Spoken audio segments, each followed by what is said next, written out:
everybody, and welcome to Right Here, Right Now, live Buffalo football talk. I'm your host, Alex Brasky, alongside my co-host, Ajay Cybulski, here for the Batavia Daily News and Livingston County News.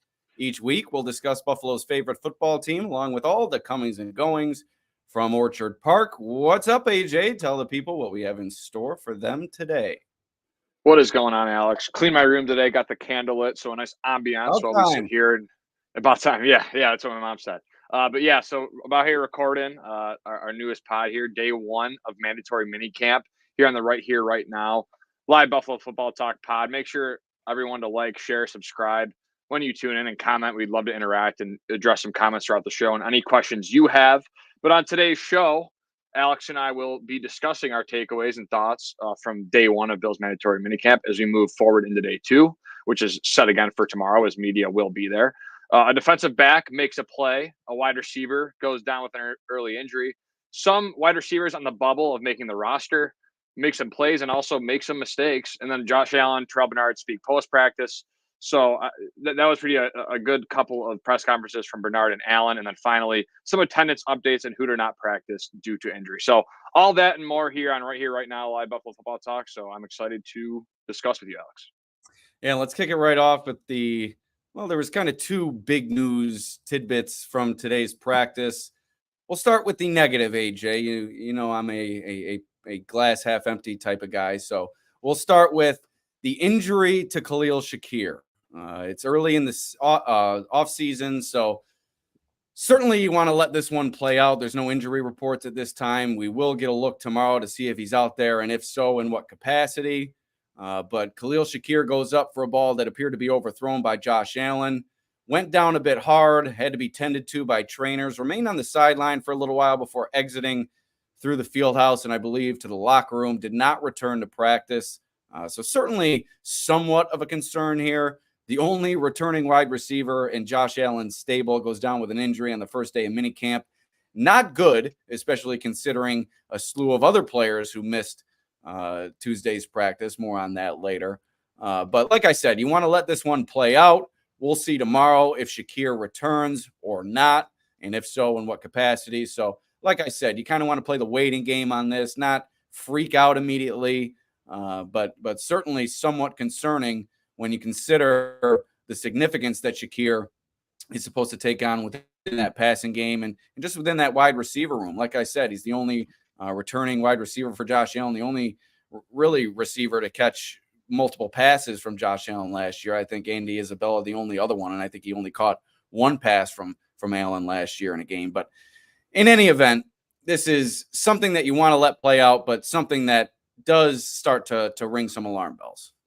Yeah, for a guy like you said, coming back after a really positive end of the year in 2023, you want him out there. But again, it's June, it's mandatory minicamp. At least he was present. We didn't have to deal with a receiver this year not being present, having to talk about that. You see the Aaron Rodgers and the Hassan Reddick today for the Jets not present. So obviously that's the big storyline there. But it was nice and refreshing to see the Bills kind of have everyone show up, be there, and things ran smoothly. So I'm excited to see that. But yeah, Khalil Shakir, an injury you never want to see. But again, I want to hit the panic button. Now I understand there's Bills fans that love Khalil Shakir. They want him to succeed. And it's a little concerning, especially, left the field and didn't come back. But like you said, Alex, with tomorrow, we'll see if he's there. If not, who knows what'll really happen. It's kind of a wait and see approach. And hopefully by training camp, probably shut him down for the rest of mandatory minicamp if the injury is bad enough. But again, let him come back towards training camp. And, it's kind of a day-by-day thing. We really don't know much. All right, definitely playing the waiting game on this one and seeing how it all plays out. But that would be a significant injury if it is to last into training camp or perhaps beyond. Just you can't overstate the importance that Shakir takes on this year within that passing game. But moving on, a bit of positive news also stemming from today's practice. Matt Milano returned to the practice field. We heard Sean McDermott say earlier during offseason activities that he was on schedule and the expectation was for him to return for training camp. And to see him out there, albeit in a limited fashion today, just going through individual work. And I think I saw him out there during some 11-on-11 walkthrough beside Terrell Bernard as well. But to see his return, and he looked good during individual work. You watch him run around out there, to know the significance of that leg injury. And obviously there is some mystery still surrounding it. We don't know the exact nature of that, but to know what he went through, and to know the amount of time that he missed, to see him back out there running well alongside his teammates, going through these drills and looking relatively sharp for his first time out, certainly an encouraging sign. And you heard Terrell Bernard talk about it after practice. You mentioned his press conference. He always is a good person to talk to, really provides great perspective, and did so in various aspects today.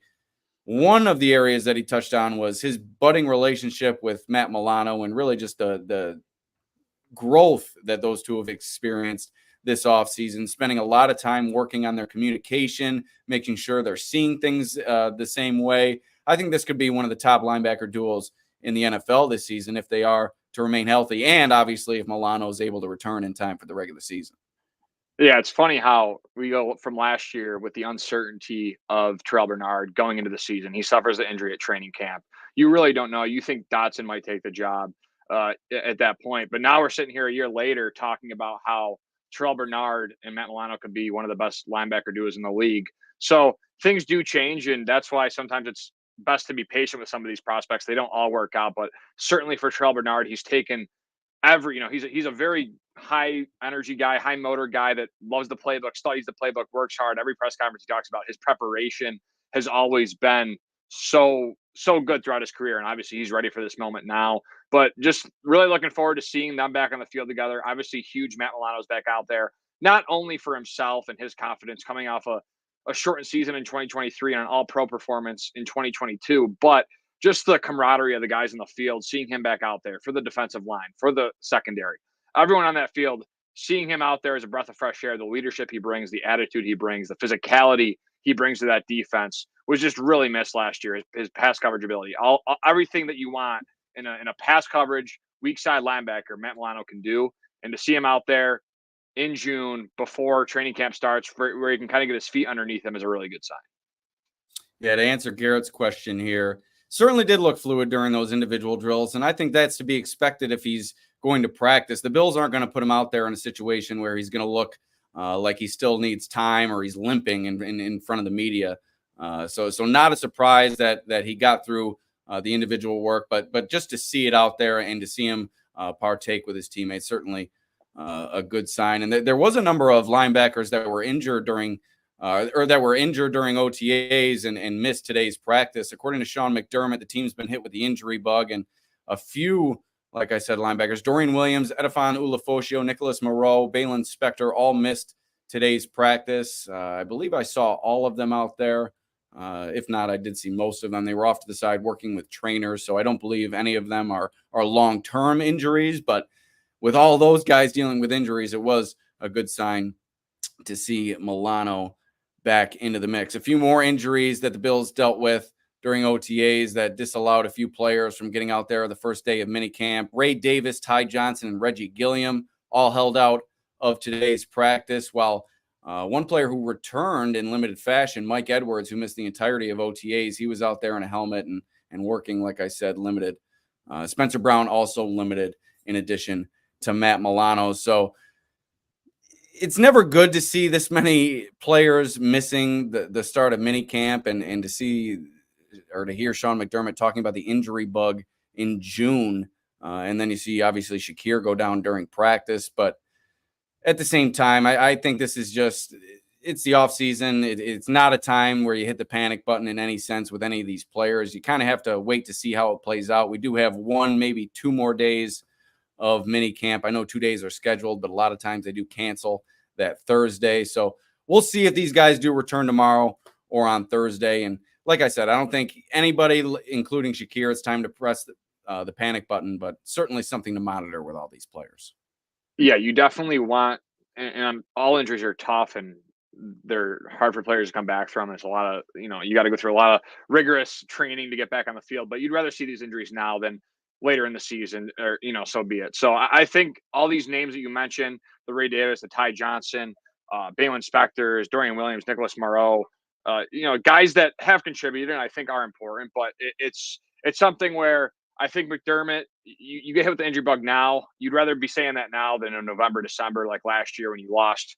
You lost Tre'Davious White at one point. Poyer was missing some time. Hyde missed some time. I mean, the whole defense last year at one point. I mean, that playoff game against the Chiefs was just unbelievable with what was out there. You take AJ Klein off the couch, who was about to go on a trip with his family, and you're asking him to cover Travis Kelce, who, in my opinion, the greatest tight end ever in a playoff game. So the injury bug, always a concern at any point in the year, but you'd rather it and you prefer it to be now because you need, especially those depth pieces, those important pieces that are coming in as depth throughout the season. You want them healthy, especially down the stretch. So again, it's football. Injuries will happen, but at the same time, it's early, like we both said a lot of times throughout the show already.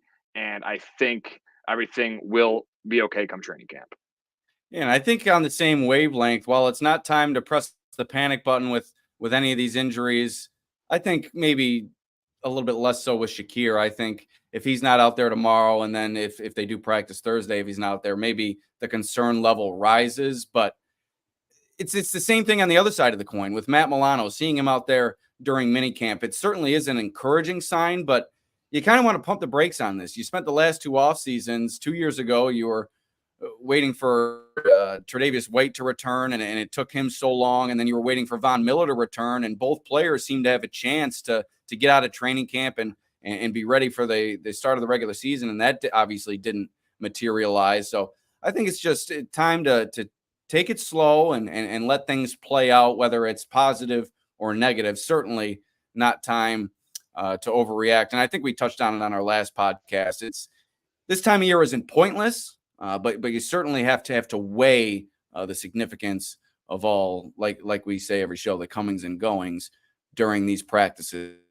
But that's kind of the injury report. You had Milano returning. You had Shakir go out. Dorian Williams, Ulofoshio, Morrow, Spector, Davis, Johnson, Gilliam all missed. Brown and Edwards were both limited alongside Milano. The only player who was not there today was Christian Benford. He was excused for family reasons, so nothing to be concerned with there in terms of an extended absence. And one player who missed the entirety of OTAs, Rasul Douglas, he was the only player who missed all three media sessions during OTAs. He was out there today, so good to see him back. He's going into a contract year, and there was some talk that he might want an extension, so good to see him out there on the practice field. But let's hop into the action that occurred out there on the practice field outside of the Shakir injury that happened right near the start of team drills. I think it was the second play of 7-on-7 is what they started with today.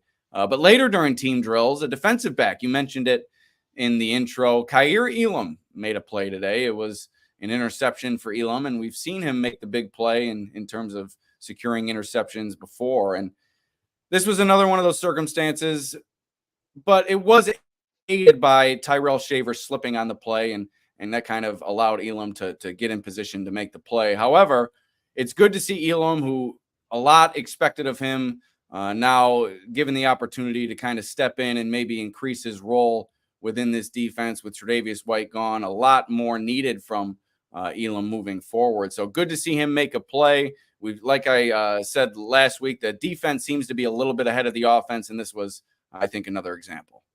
Yeah, it's good to see, even though Shavers slipped on the play, like you noted, that Elam was in the right spot. And that's huge because in sports, you're going to get lucky. There's going to be situations where you're not always in the most correct position, excuse me, but you got to capitalize when you're in that position. So to see Elam, a guy that, again, is fighting for that roster spot, not roster spot, that backup depth role, or maybe sneak as a starter, it's good to see him fighting for a jersey like he was last year.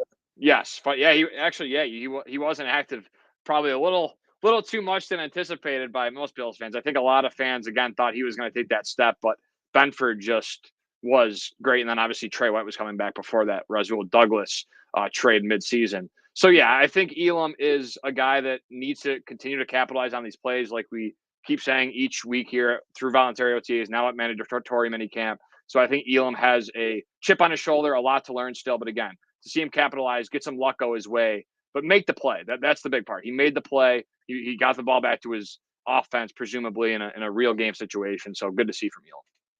Yeah, and Bills defensive sideline let out a big cheer after Elam made the play. I think a lot of players are rooting for this guy. Drafted in the first round, high expectations. He talked a big game coming over on the plane with the playbook. It hasn't really happened for Elam yet, but there's still time. And like I said, presented a greater opportunity this season. We'll see if he seizes it and is able to crack the lineup.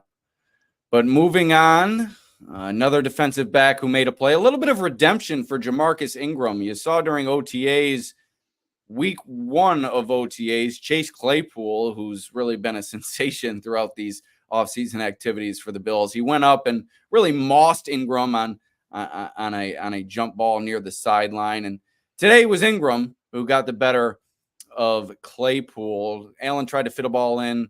Ingram was able to break it up. And later, Claypool denied in the red zone a jump ball in the end zone, as a matter of fact. And rookie Daquan Hardy came over and got a hand on it, punched it out, and really a huge cheer from the Bills' defensive sideline. And it's good to see the rookie making a play, somebody who has special teams capability as well in the return game and that slot corner ability for Hardy. Maybe he can step in and be a good backup to Taron Johnson. But Claypool did come back later in the practice, caught a few balls from Trubisky, and it's really been a good offseason for Claypool. I think he had to do a lot to prove himself and put himself in position to crack this roster, and he's doing it week after week, day after day. He's making plays, and you heard Josh Allen speak about him after practice. Just spoke about his speed, spoke about his physical ability, and says he's really bought into what the Bills are doing. And I think that's been one of the quote unquote issues with Claypool at some of his previous stops. Maybe that buy-in has been lacking, but if that's there, along with these plays that he's making during OTAs and minicamp, that's certainly a boon for the Bills. Yeah, Claypool, again, it's early and it's OTAs and mandatory minicamp, but you see him make a couple of plays. Now you see him get beat a couple of times. You got to take all these things with a grain of salt. I think Claypool, you're really going to have to see what he does with the pads on in training camp to really see what he can do, because the 4.4 speed, the rookie year that he had with Pittsburgh, I think there's still something to prove for him, because just the fact that, not that he was underappreciated, but he was traded for, which is crazy, but he was traded for a top 33 pick. I think it was the first pick of the second round or the last pick of the first round. So he was highly a guy that teams wanted. He was a guy that teams wanted, and I think that Claypool is really fighting for his NFL career. Like I've said on previous shows, a guy that has had a really storied journey. Some have, I want to say despise him, learn to despise him, but definitely has a lot of critics because of the way he's handled some things in his career. But again, I think with his maturity that he showed to media the first week OTAs, combined with his playmaking ability he's shown over the first couple of weeks, there is some positivity. And I really think, and I really hope that Claypool does make this Bills team, because I think he has a lot to offer if he can put it together for a guy like Josh Allen. And like John Roberts says here in the comments, Josh Allen is the best quarterback Claypool has had, 100%. I think that plays a huge role mentally as well. When you go into a room and you're going to a quarterback room in Chicago with Justin Fields, who's really trying to learn, it's kind of hard to build that repertoire. He already had a Darnell Mooney and some of those other guys. DJ Moore was there at one point as well. So Claypool coming into a room where there's not really that alpha guy, I think, again, he's just fighting for his career, and I would love to see him succeed because, one, I'm a Notre Dame fan, so I really cherish the Notre Dame prospects, and I thought he was going to be great coming out of college, and I don't want to be disappointed. But two, I think it makes the Buffalo Bills a better football team if Chase Claypool is on the field making plays. Go Irish. I didn't know you were a Notre Dame fan, AJ. Yeah, Notre Dame. I'm not as big into it anymore, but last season I got back into it more just because I want to watch more college football, because I do enjoy college football. And now with the 12-team playoff, I think that's going to be very fascinating, and it will give like these teams that are more underappreciated some room to maybe make a run at a national title. So yeah, I like Notre Dame. Now they are like the Bills in some sense. They do kind of fail a lot, especially in the big games, especially recently. But I still rock with the Irish, and like the Jeff Samardzija and Brady Quinn. That's really what drew me in back in the day. That team was so special to watch. Manti Te'o was also a fun player. So there's a lot of guys on that Notre Dame teams that really I've come to root for when they get to the NFL level. Yeah, I was more of a Penn State fan growing up. Had to deal with the whole scandal there kind of amid my fandom. That was a little bit tough, but kind of a return to glory here for Penn State over the past few years. They haven't quite reached the mountaintop, but certainly trending upward. There are some Notre Dame fans in my family, and I'll tell you what, Rudy, one of my favorite movies. Rudy is definitely up there. I love that movie. It shows the true spirit of an underdog and what it can do and the excitement it can bring to the sports world. So 100%. Now, aside from Claypool, there was notes on a few other wide receivers that are fighting for roster spots and trying to work their way into this crowded back half of the Bills wide receiver room. We'll start with a couple of players that kind of underwhelmed today. It's been an up and down offseason for Justin Shorter. He dropped a pass today from Mitch Trubisky, kind of let the ball just bounce off his hands. And Joe Brady expressing a bit of frustration after that play. It wasn't the Bills' offense or the Bills' passing game's best day today. Maybe shaking off a bit of rust. Also, you heard Josh Allen talk about fixing his throwing motion and making some adjustments to his mechanics, as Garrett alludes to here. Maybe some of those changes that he's making this offseason are also leading to some of the rust that we've seen from the Bills passing game during the second 2 days of OTAs and now to start minicamp. We also mentioned on last week's pod, and I think I also mentioned it today, just the defense being ahead of the offense. A lot to take into account there. But two players that are fighting within that wide receiver room. Justin Shorter, I mentioned, dropped a pass. KJ Hamler also dropped a pass. He's kind of underwhelmed me. I know I said during one of our early pods that he was kind of my dark horse to make the roster in this wide receiver room, but he has not shown me much when it comes to his pass catching ability. I know he does have that special teams ability in the return game, so something to watch out for there with the change in kickoff rules.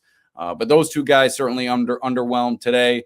But Andy Isabella, another player that really took Bills fans by storm last year and this year, kind of not as highly discussed with all the additions that the Bills made to that room. But he stood out for me today, made a number of catches, a couple from Josh Allen, one of them a sliding grab and another during the 2-minute drill that they were working on. So Isabella is starting to poke his head in here, and with Shakir missing some time with that injury today, maybe seeing some added reps out there was Isabella. So he certainly took advantage of that with a notable performance today at training camp. And he's another player with special teams abilities. So I think all these players, Hamler, Hardy, they're all fighting for their roster spots, but that special teams aspect is something that you can't discount, along with obviously what they can bring to the offensive side of the ball. Yeah, I always go back to, and when I hear drops and these receivers that are on the roster bubble, that are fighting for a roster spot with this Buffalo Bills team, I go back to Khalil Shakir and how he dealt with those drops. Now, maybe these receivers that are on the roster bubble that haven't really proven themselves, that the Bills didn't actually select with a draft pick that they showed true belief in, but still, the fact of the matter is, I think with Khalil Shakir and his drops throughout training camp, how he was able, again, I've said this previously, to improve as a run blocker. And that's really how he sprungboard his opportunity into becoming this now highly touted receiver on this Bills roster that fans really have high expectations for.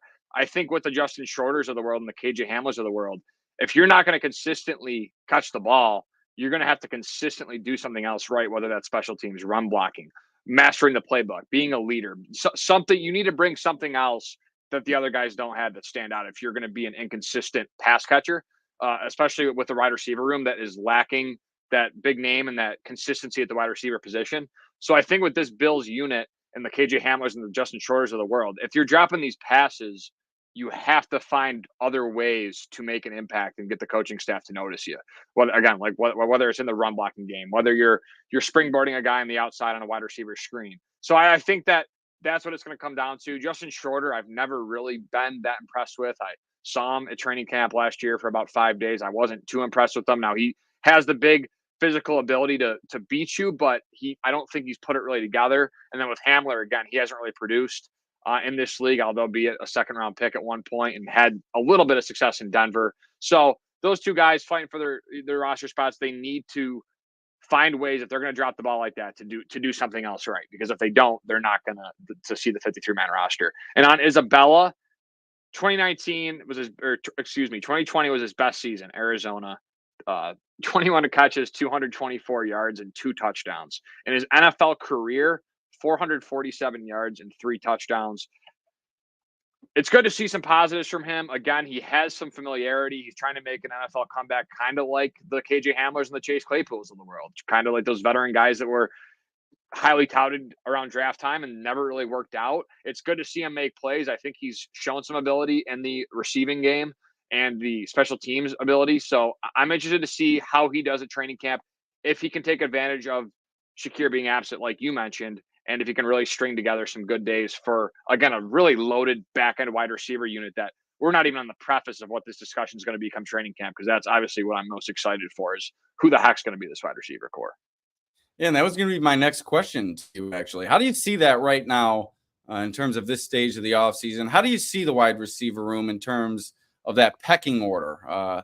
You have Curtis Samuel, you have Keon Coleman, you have Khalil Shakir. Those three obviously seem to be roster locks. I know Mac Hollins, some fans have gone back and forth on him. I would put him in the roster lock category. So there's 4 guys. And then you kind of have Marquez Valdez-Scantling as someone who they brought in with decent money off the free agent pool. So I think that's someone else that they're looking to make this roster. So maybe 5 guys you have that are likely to make this roster, but I think that 6th spot, and then if they keep that 7th wide receiver, which we've previously discussed, may be up for grabs. And at this point of the offseason, I don't know how you can deny what Chase Claypool has done. I know there's a long way to go here, but I think I'd put him right in that 6th position. And then you have guys like Hamler, like an Isabella, like a Tyrell Shavers, like a Justin Shorter. All of these guys still trying to find their way, and they will have added chances come training camp time and maybe even moving forward here during minicamp into day 2. But I think that's how I see it with those top 6, including Claypool, Scantling, Hollins, Shakir, Coleman, and Samuel. And then I think if they do add that 7th, it'll come down to special teams ability. Yeah, it's tough because I think the Bills could keep 7, but I don't think Brandon Beane and Sean McDermott are just going to keep 7 just for the sake of having 7. I think they need to see 7 guys who they think earn a spot. I think Sean McDermott and Brandon Beane value the trenches, the D-line, the offensive line. They keep a lot of talent there every single year. The Alec Andersons of the world, like last season. No one thought in their right minds that Alec Anderson was going to make this roster.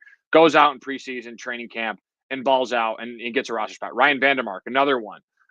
Richard Garage, I know he didn't make the team last year, but there were some projecting him to make the final 53-man roster that I highly respect, that loved what they've seen from him as a UDFA from Florida last season. So I think there's a lot to be desired with this wide receiver core. I would say there's 5 locks, like you mentioned. MVS, I mean, he was at Josh Allen's house, so that's a lock. Mac Hollins, his leadership ability and just his prowess. And MVS has also made big plays in big moments. That's obviously also a huge factor of why I think he's a lock.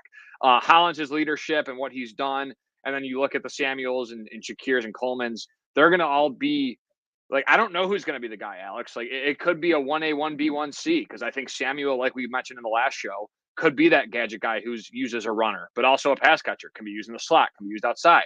You got a Keon Coleman, who I think they will stick with the boundary with him just because they really lack that aspect. And Brandon Beane, right after he was drafted, said they want him to be the axe to boundary guy. And I think that's where he's going to be. He's going to sit there and play outside at all times. But Josh Allen loves throwing to the outside, loves throwing down the field. So Keon Coleman could also be a huge factor. And then you got the Shakir guy, who's the do-it-all guy. So it'll be really interesting to see what this wide receiver unit looks like. But I got 5 locks right now. I would say Claypool, with my Notre Dame bias and his production in the past and the 40 time and what he's been able to do, and if he can get his head on straight with Josh Allen, I think that I would probably put him at 6 right now. Maybe it's the name getting to me, and I really do need to see these guys in person. But that's where I put Claypool at, with 6. And then if they do keep 7, like I said, if 7 players deserve it, like you said, it's going to be a free-for-all at that position. You got Shavers, you got Brian Thompson, Andy Isabella, like we mentioned, KJ Hamler. So there's a lot of names there, Justin Shorter, that are going to really fight for that 7th spot if they do decide to keep 7. But it will definitely be a by committee thing that Joe Brady's going to have to figure out. And don't forget, Dalton Kincaid is going to lead the team in targets. So that's that. Yeah, that was actually going to be my next topic. We're really thinking on the same wavelength today. This is getting a little bit scary. But JG, our guy, comments. I think he missed the beginning of the show, a little bit late to the party, but Shakir left practice today with what appeared to be a lower body injury. It is unclear of the significance. You're not going to ask his teammates to comment on it after practice, and even if you did, they're not going to give you anything. They're not going to comment on another player's injury status. So we'll have to wait for tomorrow for an update with that. But the next topic I was thinking of was Dalton Kincaid, and he made a play today during team drills. I think it was right at this nice catch from Josh Allen. He's really lived up to the billing to start this offseason. Very high expectations, and it is off-season activities, and you can only take so much from these sessions. But as much as he can put on display, he's doing it during these practices. He's getting open all over the field. He's securing almost everything thrown his way. The rapport with Josh Allen seems to be there, and I think you're spot on. I think Kincaid is absolutely going to be the leading target getter for this team. He's going to be what makes this offense thrive, or perhaps not thrive. They really need a lot from Kincaid this season. We mentioned Curtis Samuel perhaps is the X factor for this offense last week. Kincaid's going to be the engine. They're going to have to get him the ball, like I said, all over the field, multiple situations, line him up all over the field, and really use him as a matchup disruptor going up against some of the top teams in the AFC and beyond. But I'm impressed what I've seen from Kincaid throughout the early stages of this offseason. I think he's ready to take on the increased load that the Bills are going to heap on this year. Yeah, my buddy last night, we're sitting there, soccer game. I play in a soccer league. Last night we're playing, and he tapped my shoulder. You don't just play in a soccer league. You play. We'll get to this. You play in like soccer. I don't think you do softball, but soccer, can jam, basketball. You're the rec sports king. Yeah. So we're at a soccer game, and my buddy taps me on the shoulder, and he's like, "Do you want to know what I want this Bills offense to be this year?" And I was like, "What?" And he said, "I want Dalton Kincaid to be the focal point, and I want the other, like we mentioned, all the receivers we just talked about, especially the Coleman, Shakir, and Samuel, to kind of fill the Diggs role. But Joe Brady is able to utilize all of them in different ways, and they can all play the Diggs role whenever they want the Diggs role to be played. So he can kind of utilize whatever chess piece he wants." Cole Beasley, in his 2019 season with the Bills, had 106 targets. The following year, 107 targets. And in the third season, 112 targets. Obviously, his best season, 2020, had 967 yards on 82 receptions for 4 touchdowns. Dalton Kincaid, I think that's kind of the mindset. Work in the slot, get open underneath. Now, he does have better quality of, I would say more of a career beyond what Cole Beasley was. Cole Beasley was the talent of his career. Dalton Kincaid has much higher ceiling for Kincaid, I think, in his role within this offense. Yes, with the yards after the catch, Beasley, you could see him get open, but he would fall. He would work for the extra yardage, but he kind of didn't work extra hard. He would get the first down, and that was it. I think with Dalton Kincaid, you can work him more downfield, up the seam and stuff. But I thought my buddy was right, because I think that Dalton Kincaid is this huge factor that I think they're going to utilize like a slot guy, but they can also push him down the field. He offers that yards after catch ability, and then you can have whoever you feel like, because you don't have the Stephon Diggs alpha role anymore. So you can ask Keon Coleman, "Hey, go do this. Shakir, go do this. Samuel, go do this." So it's really whatever Joe Brady wants to do, and the mastermind of Joe Brady, what he can do in his first year is going to be huge, because I think Dalton Kincaid has every tool in the bag to be a 90 to 100 catch guy, if not this year, the year after that. And I think with the loss of Diggs, although it's a loss of talent, a loss of competitiveness, and a loss of leadership in that room, I think when you can ask multiple different guys to play the Stephon Diggs role, when in the past it was just Stephon Diggs playing the Stephon Diggs role, I think that really makes this offense explosive, diverse, and you never really know what's coming, because you got the safety valve like a Cole Beasley with Dalton Kincaid, but he can stretch the field more and get more yards after the catch than I think a Cole Beasley could. While also you have 3 guys that can play the Diggs role instead of just Diggs playing the Diggs role. And I think that's going to benefit this offense in 2024. Yeah, I'm not sure where to set the expectations. Moving on from Kincaid, I'm not sure where to set the expectations for another important player within the Bills passing game, Keon Coleman. I'm not sure where to set maybe the projections in terms of catches, yards, and touchdowns. But one thing that stood out to me from these OTAs and the first session of minicamp is just his comfortability out there as a rookie. Doesn't seem to be The moment does not seem to be too big for him. And obviously we saw him in front of the media after he was drafted, just an incredible personality, seems to be bursting with confidence. And that's really displayed itself on the football field as well during practices.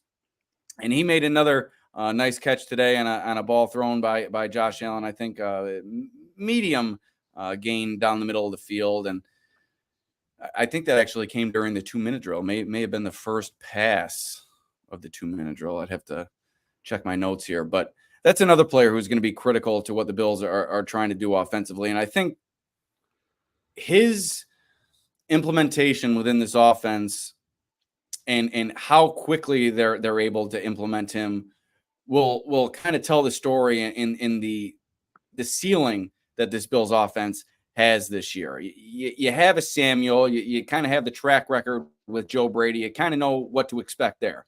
Khalil Shakir has played with Josh Allen. You're looking for a leap in production, but you kind of know what to expect there. Dalton Kincaid, you saw him come on toward the end of last season, a little bit more of an attack style role. I expect them to do the same with him this year. I think maybe the most significant unknown within the passing game lies with the rookie and Keon Coleman, and that's just because we have yet to see him obviously play with Josh Allen or at the professional level. We know the skill set that he presents. We don't know how that's going to translate when it comes to games or even training camp practices when all the pads are on. So I think there's a lot to be determined there, but I think what Coleman is able to do for this offense and whether or not he's able to acclimate himself quickly and become a 30, 40, 50 catch guy within this offense, if he's able to really hit the ground running, that could really allow this offense to take off. Yeah, Coleman, I watched the RG3 podcast, the RG3 and the Ones. Go check it out. Great pod with Robert Griffin III, a guy that I really love coming out of Baylor. RG3 guy on the payroll? Yeah, no, but I'm going to credit him because I watched Keon Coleman on it. And Keon Coleman, the thing that stood out to me with him was his love for just football and his commitment. That's his life, and that has been his life. Grew up in kind of a neighborhood where not many people make it. He talked about it. Not many people make it and make it to the pros and where he grew up, and to make it out. And he wants to prove to his community back home that you can make it. You can become a star in the NFL. I think it was just special. And I think he has not only a lot to play for himself, but I think he's got a very close relationship with his mother and his family and his support base. I just think he comes from a good spot. The Bills obviously drafted him to be a very prominent figure in their offense. They wouldn't take a guy at pick 33 to not utilize him. So I think with the red zone potential with him and the big body, the highlight catches he's had in college, I'm really looking forward to seeing what Coleman can do, because it's football for him. No partying, nothing. It's been football. It's always been football for him, and that's been his darling. So I really think that's important for a guy that's coming into the league and who can really blossom right away, because a lot of these guys, that rookie curve maybe hits you differently because of the way you lived your lifestyle in college. But for Coleman, I just feel like at least he's made it apparent to the public that he is very focused on the task at hand, while also knowing you can have fun, like you've seen Alex at press conferences throughout the first couple of months of his arrival. But yeah, I love Coleman. I think he's going to be an intriguing guy. And I want to toss a quick question your way. Would you take 50 catches for 500, 600 yards and 6, 8 touchdowns from Coleman in his rookie year? Or are you expecting more from Coleman in his rookie season? No, like I said before, I'm not sure where to place the projections, but if you lay those out there, I think that would be a satisfactory season for a rookie wide receiver. The touchdowns, especially, if you're going to give me 6 to 8 touchdowns from a rookie wideout who's expected to come in here and kind of present some ability in the red zone, some contested catch ability, I think that would play itself out if that is to be the case. If he's able to come down with 6 to 8 touchdowns, that means that he's going up there. He's winning those contested catches. He's coming down with touchdowns in the red zone. And I think that would be incredible for the Bills if he's able to do that in his rookie season. The 50 catches and what'd you say, 500, 600 yards? I think that's reasonable for a rookie wide receiver, especially in a room that they've already professed that is going to be an everybody eats philosophy. I'm not sure if you're going to see a Stephon Diggs in his heyday with the Bills type of year from any wide receiver this season. I think it's going to be a kind of a committee approach in that wide receiver room. And if you can get 500 to 600 yards from a couple of guys, maybe a little bit more from Shakir and plenty more from Kincaid, I think that's going to be enough. Yeah, absolutely. I think I would take from a Coleman 50 catches, 500 to 600 yards, 6 to 8 touchdowns. I just think that's kind of where I'm sitting at with him, 40 to 50 catches around there. But again, who knows? He could go off for 60, 70 for 800, 900 yards and shock us, or he could have a 300-yard season, and then you're sitting there and all the Bills draft analysts are like, I told you to take Lad McConkey. Why didn't you take Lad McConkey? Or I told you to take Xavier Worthy. What are you doing? So I just think it's going to be a fun discussion over the course of the season. And I hope that the Bills made the right choice, because man, if they didn't make the right choice with Coleman, you're going to hear a lot of birds chirping about the Lad McConkey crew, the Xavier Worthy crew. You traded away to the Chiefs, and now they have Worthy, or so it's going to be a very frustrating conversation to have if that's the case. Yeah, I definitely think the Bills need Coleman to hit the ground running just to satisfy the fan base at the very least. But I also think it's critical for their offense. They're certainly giving him every opportunity during this offseason, really allowing him to get out there and get plenty of repetitions during OTAs and minicamp, and really working at various levels in the secondary, catching balls short, medium, long. So it's been an impressive start for Coleman. I think that rapport is really starting to show with Allen. We only got to watch 3 sessions of OTAs, but there was 10 of them in total, and now the 11th session that they've been together on the practice field. So certainly some chemistry starting to build there. And saw Josh Allen working out the kinks in his handshake routine today at practice as well. That's something that you did. I don't think you saw him and Coleman develop that during OTAs. At least I didn't catch it. Maybe they have still yet to develop that level of their relationship. He needs to earn it, Alex. He needs to earn it.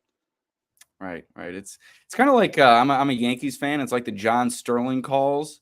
He has a different home run call for every player who hits a home run. Josh Allen, with all of his different handshakes, I don't know how the heck he does it or how he remembers, along with all the plays he has to remember. It's certainly incredible. But to wrap up this discussion on the offensive side of the ball, before we move on to the defense, what's your biggest concern on offense? I know that there's probably a lot on fans' minds with the changeover on the offensive line, the changeover in the wide receiver room, wanting more from Dalton Kincaid, Josh Allen dealing with all these changes. What's your biggest concern when it comes to the offensive side of the ball? I think for me, it's the offensive line with that new center and Connor McGovern, expecting a lot out of David Edwards at the guard position. I know that unit worked together last year, but you're removing a Mitch Morse, who was just a mainstay within this lineup over the past several years, and the leadership that he exhibited, and you're turning things over to McGovern, who has never played center before. So I think if you ask me, the biggest concern lies on the offensive line, but I think second is that wide receiver room. And just with so many unknowns, like I said, it's tough to project what you're going to get from Coleman, and you have an idea what you're going to get from Curtis Samuel, but at what level are you going to get that within this offense and with Josh Allen at quarterback? So I think 1A and 1B for me, concerns on the offensive side of the ball would be offensive line and then wide receiver. Maybe that's a bit too obvious. Yeah, so for me, it's just going to be, I'm not going to focus on a position group here with this question. I'm just going to say one word: consistency. And I think that is the biggest concern for me. How consistent will this offensive unit with a new offensive coordinator, all these new weapons you've talked about, the inconsistent play of Josh Allen throughout the course of his career, that is the biggest concern for me, because this defense in years past has allowed the offense to have their struggles throughout the course of the seasons where they've gotten in their ruts. You go back to the Dayball year in 2021, where they put 6 points on the Jags. Now, I know they lost that game, but the defense gave them every opportunity to win that game. You go back to the end of the season in 2022 with the Falcons game, where they struggled to get points. That was not 2022. That was 2022 season in 2022. But just there's been so many inconsistencies with this offense throughout the course of Josh Allen's career. And you even look at Josh Allen's game log. I got pulled up here from last season. Obviously, the first game, 236 yards, 1 touchdown, 3 picks. Follows it up with 274 yards and 3 touchdowns, and then backs that up with 218 yards, 1 touchdown, 1 interception. So I know inconsistency it happens in sports. It's so hard to be consistent, and that's why Patrick Mahomes is where he's at, because he's the most consistent player in sports. And especially in the biggest moments, he's the most consistent. So I just want this offense. My biggest fear is consistency, just because of all the new pieces, the new offensive coordinator, and how Josh Allen, the Josh Allen experience. One game, you're like, what are you doing? And then the next game, you're like, oh my God, what you're doing is great. So that's kind of where I'm at. The consistency on the offensive side of the ball is my biggest concern going into the 2024 season. And I think one of the most significant factors in developing that level of consistency for the Bills will lie in the backfield with James Cook. What was it, 4th in the NFL in scrimmage yards last season? Yes. I think 6th in overall rushing yards. He kind of flew under the radar for a player who had those type of numbers in his first season as a bell cow back. I know the drops are discussed, but you can't deny the production from James Cook, and you can't deny the reliance on the running game that the Bills showed once they transitioned to Joe Brady at offensive coordinator. And I think going into this season, a lot of the talk surrounds the wide receiver room, and for good reason. You lose a Stephon Diggs, and that's what everyone's going to be focused on, and that's kind of the exciting topic right now. But I think this running game and what you get from James Cook, and even beyond Cook, with a Ty Johnson and Ray Davis, 2 players who missed today's minicamp practice. But if you're able to go 2 or perhaps even 3 deep in that backfield, get that short yardage production from a Ray Davis, have Ty Johnson present some speed out of the backfield and build on what we saw from him last year, and then James Cook pick up where he left off, that's what's going to allow the Bills to maintain that level of consistency that you're talking about. Yeah, James Cook is essential in what the Bills want to do. Obviously, like you said, a pass catcher that struggled at times, but still made enough plays where you could feel confident going back to him this year and relying on him in big moments. But yeah, the running backs are always a big part of consistent offense. You look at the Chiefs with Pacheco. When Mahomes was struggling or they couldn't get it going in the air with their very below average receiving core plus Travis Kelce, Pacheco was a very reliable back, bruiser, could get the tough yardage. Now I know James Cook's a little different, but James Cook is still relied upon and used like Isaiah Pacheco in terms of usage. So I think James Cook, Ty Johnson, the Ray Davises of the world, they are important. But yeah, Josh Allen needs to. I think Josh Allen in the refining his mechanics, and he's coming off 4 straight 40+ touchdown seasons, and he's still working on his game. And Bills fans have always questioned, does he really work hard? Because Diggs always posts videos, but Allen's not. And hopefully we can end that discussion now that we know Allen keeps mentioning that he's working in the offseason. I think with Allen refining his mechanics, I think that comes down to consistency. And I know we had the injuries, and that probably, like you mentioned in the previous pod that I was just watching, that you mentioned that might have played a role in how he was throwing the ball and he was just trying to get by. Shout out Show DeRosa and our guy Mike Bunt. Yes. And cover one. But I'm not. I think Josh Allen, I agree with James Cook, but I think it comes down to Josh. Can he be that consistent guy? Because throughout his career, there's been too many lulls. Now, not in the playoffs and not in the big moments, but just in weeks 5 through 8, or just random times in the middle of the season where he just hit a little bit of a lull. If you can clean that up or lessen that blow, and like you said, maybe when Josh is inconsistent on his downward spiral, you can use the James Cooks and the Ray Davises and the Ty Johnsons to kind of pick that back up. So kind of goes hand in hand. But I think ultimately Josh Allen is the most important thing to consistency. But if he's not playing consistent, like you said, James Cook, Ray Davis, and all those backs picking up Josh Allen's slack and making it work.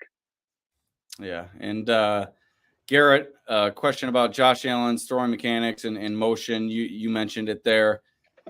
I don't consider myself Tom House or a throwing expert, so it's tough for me to gauge if his throwing motion is noticeably different from last year. You kind of have to sync up 2 next to each other, like pitching ninja style, for me to kind of get a good look at it. But just hearing him talk about it after practice and seeing kind of some of the things he's gone through during this offseason, you saw a few weeks ago he and the other quarterbacks working with mapping technology, and you heard him talk about this today.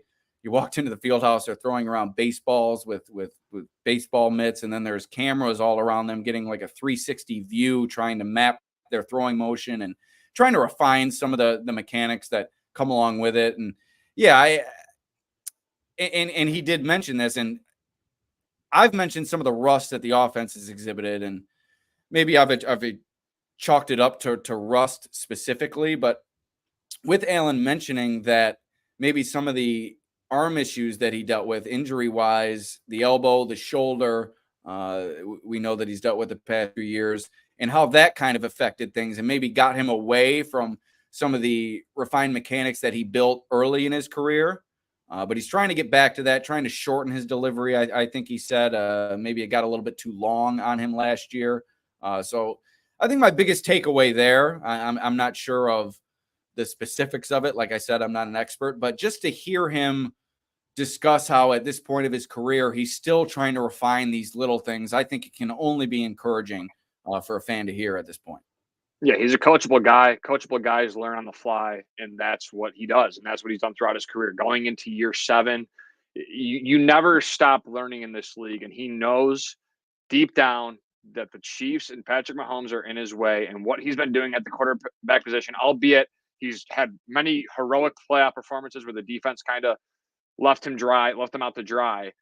Allen needs to continue to improve, and I think that's a conversation that hopefully without a Diggs, I think maybe Bills fans, we can have more of a conversation towards the Josh Allen discussion, because I think a lot of fans believe Josh Allen is this perfect quarterback that never makes mistakes. And I think maybe not being held more accountable, but now that you're the leader in that room, you lost your veteran receiver, you have a bunch of guys. Are you able to elevate them and make them as good as you? You know what I mean? So that's the big thing with Josh. And I think that's going to be a learning curve for him, because now in year 7, as an all-pro in his career one time, and a couple Pro Bowls in there, and a couple deep playoff runs, and doing things that no quarterback's ever done. Now is the time to prove to the world that you can elevate talent around you and make a run at it. So Allen, big season. Awesome to hear that he continues to work on his game, but I think the fans need to also maybe not be more critical of Allen going into the season, but be more aware that this is a big year for Josh, and he needs to come through for this team if they want to have any chance of making it. JG either agreeing with me or calling me out for having a weak take. Really not sure which one it is here, but hey, either way, we love our guys here and gals on right here, right now, live. Buffalo football talk. I think it was a having a good run game will obviously help Josh be more consistent. I would say that it was kind of, I think he was trying to make roast me a little bit there. Yeah, right. Yeah, maybe a little Brasky roast here on right here, right now. Roast me. Comments, roast me. I'll take it. Now, moving on to the defensive side of the ball. Let's go. What are we most encouraged with at this point of the offseason? It's tough to garner definitive takes like JG just roasted me for on my last take, but I'm encouraged with this secondary, what I've seen from them thus far. I know that Mike Edwards hasn't been out there. He's expected to start alongside Taylor Rapp. Cole Bishop was beaten deep, I think, by Claypool.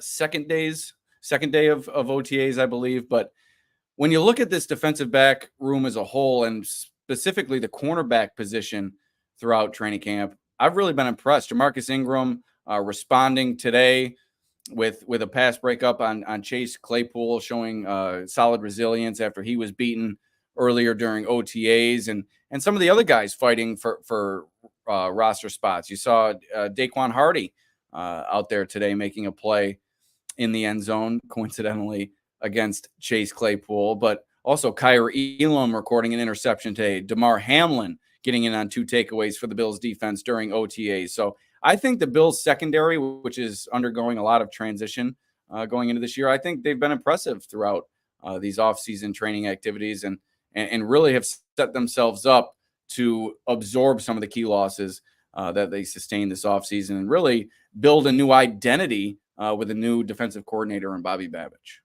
Yeah, and that's exactly what I was going to go with what's the most encouraging part about this defense is the way they've spoken about the new defensive coordinator, Bobby Babich. Every guy that goes up there, Terrell Bernard said something of the likes like he, wants excellence, whoever's around him. That's what he wants. He has a standard of excellence every time that someone's around him. A lot of players on the defensive side of the ball have preached Bobby Babich, who's a great coach. Ed Oliver spoke highly of him. So there's a lot of guys on this defense that have bought into Bobby Babich already. They know who he is. They know how he's developed players. I forget who said it, but one Bills player did say that he's the smartest football coach they've ever been around. So that's that's something to say that you got to say that, you got to mean that. So that Taron was Johnson. awesome to see. Taron Johnson, yes. So that was cool. And then just one other thing, I think just seeing Matt Milano back out there is huge for the defense, as well as Rasul Douglas being back out there. Terrell Bernard, when you asked him, Alex, about his leadership ability this year, he did mention Rasul Douglas is a guy that's also a leader of that defense. So I think that was cool to see that Rasul, a guy that's really not been on the roster long, who missed voluntary OTAs, but Terrell Bernard made a point to say his name when asked about leadership. And just seeing that Taron Johnson, you asked him about his leadership. He's stepping up this year with leadership. So I think there's a lot of good signs on the defense. You're bought into your defensive coordinator, and you got guys who are preaching leadership that need to preach leadership with the obviously several veteran losses on that side of the ball. Yeah, and I think that's one of the biggest, and we'll transition to this moving forward, but I think that's one of the biggest concerns with this Bills defense. Just where is that leadership going to come from? Where is that overarching voice going to be on this defense? You had Jordan Poyer and Micah Hyde, two alphas on the back end, and they really kind of controlled, I think, that aspect of the Bills defense. But you lose both of those guys. Maybe Micah Hyde comes back. We have yet to kind of get some clarification on that. But you heard Bernard talk about it, and he's not necessarily a rah-rah, get in your face, lead type of guy, but he's a lead type he's a lead by example type guy, and that's what Matt Milano is as well. And he spoke about how just watching Milano out there really inspires his teammates. So you're going to need that vocal leader on this defense, I think, and it's going to be interesting to see how that plays out. Von Miller at this stage of his career, I'm not sure if he can be that player. Or even if the Bills kind of want him to be at this stage. So it'll be interesting to see where that leadership comes from. And I've asked a number of guys this offseason about that, and they're all kind of pointing to the veterans, but I think it's going to have to come from some of these younger guys. Taron Johnson, maybe a bit of a veteran, but on the younger side, Terrell Bernard and others to really step up in that aspect of their game. Yeah, Ed Oliver, I think, also has a big role. I think his energy he brings. I mean, every time he'll ride the horse sometimes on the field after a tackle for a loss or a big sack. So I think he's a guy that's vocal, and I think you saw the second he was drafted how excited he was. And you could just see that energy and charisma he had when he was drafted with put the hat on to go to the Bills, 9th overall in 2019. But yeah, Ed is going to be a big factor. I think Von Miller, they need him to be a leader because of his Super Bowl experience and what he's been through as a player. I think the likes of Greg Rousseau and Ajay Cybulski, who are coming into some of the most pivotal seasons of their NFL careers, you need to look for a guy for Von Miller for guidance, and that's going to be a huge thing. And then, like you mentioned, the secondary, the Terrell Bernard, Matt Milano aren't really the most loud, vocal leaders, but they do lead by example. And then I think Terrell Bernard, like I just said, mentioned Rasul Douglas today, and the back end of safety. So it'll be interesting to see where that leadership comes from. Definitely a concern, but it's the NFL. They've been playing the sport their whole life. Someone's going to have to step up and be more vocal. And I think, again, Micah Hyde was out all of 2022. Jordan Poyer's missed some time, and they've still been a very good defense. So I think the last couple of years of Poyer and Hyde, although they'll go down as probably the best safety tandem in Bills history as of now, I think there's still some moments where a lot of guys had to step up because of the injuries that both Poyer and Hyde have had over the past couple of years.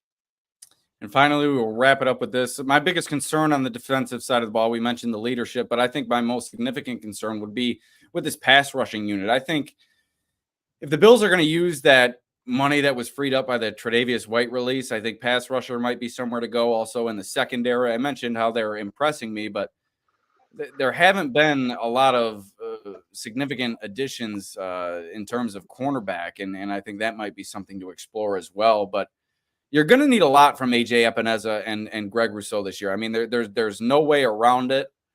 I think with the money he's making and what he's produced throughout his career, I think you might look at a Von Miller as more apt to take on a starting role for the Bills defense on the edge, opposite Greg Rousseau, obviously. But I'm not sure if you can ask him to be out there with the high percentage of snaps that you're going to need from a player in a starting position. I think you might need to start looking at Ajay Epineza as somebody that's going to line up opposite Greg Rousseau on the starting defense for the Bills. And obviously another player that they really need to take a step forward. He's had, I think, 6.5 sacks back-to-back seasons and really came on last year making some game-changing plays, the pick six. You really need him to build on that and have his production even take a more significant leap this year. And I think he's going to be a key part for this Bills defense, and whether he's able to take the bull by the horns and really hit the ground running for the Bills this season is going to kind of tell the story for this pass rushing unit. Yeah, and I guess I can say it now because Josh kind of said it himself that this feels like a new beginning of his career, kind of a new iteration with all the new pieces, the new members of the coaching staff. The biggest reason that the Buffalo Bills were not able to get over the hump from 2020 to 2023 was what you mentioned, the biggest concern going into this year on the defensive side of the ball, a pass rusher. The idea of Von Miller, they fell in 2021, they fell short. Mahomes did whatever he wanted in that game, maneuvered around the pocket, barely faced any pressure, had all the time in the world. So what did the Bills do? They go overpay, which, again, understand because they needed that, and that was so important to them. Overpay for a Von Miller to come in his 30s and be like, yo, you have a couple of years to do this, figure it out, try and be great. He was great, then the injury happens, and then you lack that game-changing pass rusher. That's the biggest sole reason why the Buffalo Bills did not get over the hump from 2020 to 2023. They did not have that game-changing guy. And until they do, it's going to be hard to beat the Patrick Mahomes, the Lamar Jacksons, the Joe Burrows, the CJ Strouds of the AFC because you need a game wrecker. You look at the Chiefs, they have a Chris Jones. You look at a Bengals who have Hendrickson and Sam Hubbard. You have the Ravens who have multiple pass rushers that can get it done. And then you go to a Texans team that has Will Anderson, traded for Danielle Hunter from the Minnesota Vikings. All these teams have at least one, maybe even two, like Pro Bowl guys on their defensive end. So it's going to be huge for this Bills team, whether it's Rousseau, Epinesa, a late resurgence from Von Miller, and he comes back and has an extraordinary season. They need someone like badly to step up and finish with 10 sacks. Now they had that with Leonard Floyd last year, but he kind of dipped. His play kind of dipped throughout the course of the season, started hot, kind of fell off. So I think they need that consistent guy that can be a game wrecker in the biggest moments. They thought they had it with Von Miller. He showed it through 8-9 weeks, and then the injury happened. So that's going to be the big thing and the ultimate reason why the Bills have not gotten to where they wanted to go in the last 4 years. All right, a lot of ground covered today, AJ. A bit of a lengthy pod, but wanted to make sure we got all the updates from camp and include a bit of discussion as well. Still trying to find our groove here on the Right Here, Right Now live Buffalo Football Talk podcast.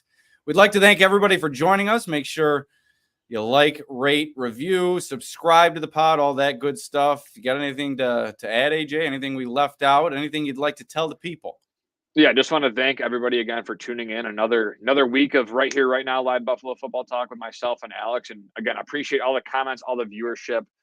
If you have, again, anytime you're in here, if you have a question or you have a comment or you want to add to the conversation, if you want to roast me, if you want to roast Alex, see, look at JG. Thanks, gentlemen. He's appreciative here on Right Here, Right Now. So we appreciate everyone tuning in, and I gladly, again, we would gladly love any comments, shares, likes, subscribers, anything to help build this brand and this pod. So we're looking forward to the next couple of days here at mandatory minicamp. Stay tuned to Alex's Twitter as he will give on the fly updates from One Bills Drive, and stay tuned for me because I sit and listen to the press conferences and try and give some updates as well. So it'll be a fun next couple of days, and then the off period for most sports media people in the next 6 weeks here. Hey, we'll get you out there during training camp, AJ. We'll get you live and in living color at St. John Fisher University. It's a long trip for you from Angola, but hey, I think you'll make it. Yeah, I'll definitely do it. I made a very conservative effort last year to get there. It's probably, I'm not saying that like the season isn't great, but training camp at St. John Fisher, just everything about it's one of the best experiences. And if you've never gone, you should, because it's a really good time, and it's awesome to see, that you get the fans, all the players run out, then you see all the media there trying to get their video and their content. And it's just kind of a unison. You're all there to watch, especially this year. I think compared to years past, the uncertainty surrounding the team, it's just such a big training camp. So if you have the chance, you should go out there and check it out. And if you want any restaurant recommendations, anything like that, be sure to hit me up on Twitter. And don't just resort to the common spots that people go to around St. John Fisher. Venture into the city. Rochester is a wonderful place. Doesn't really get its due as often as it should. A lot of great places to dine and have a good time. So be sure to explore if you make your way to St. John Fisher University and Bill's training camp this summer. But AJ, that's going to do it. We'll let everybody get on out of here. Thank you for joining us. We'll see you next time. Peace out.